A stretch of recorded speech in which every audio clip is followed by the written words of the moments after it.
किती सोपे झालं ना. नुसती ॲपवर ऑर्डर द्या आणि जमा केलेला प्लास्टिक कचरा घरूनच घेऊन जातात. कचरा घरात पडून राहत नाही, त्याऐवजी मला पॉइंट्स मिळतात जे मी माझ्या लोकल किराणा दुकानामध्ये वापरू शकते.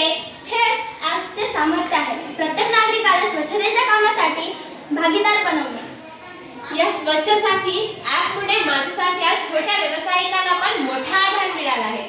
मला आता थेट वर्गीकरण केलेला चांगला कचरा मिळतोय. म्हणजे 2047 मध्ये भारतातील प्रत्येक नागरिक आत्मनिर्भर होण्याचे स्वप्न साकार करू शकेल. धन्यवाद.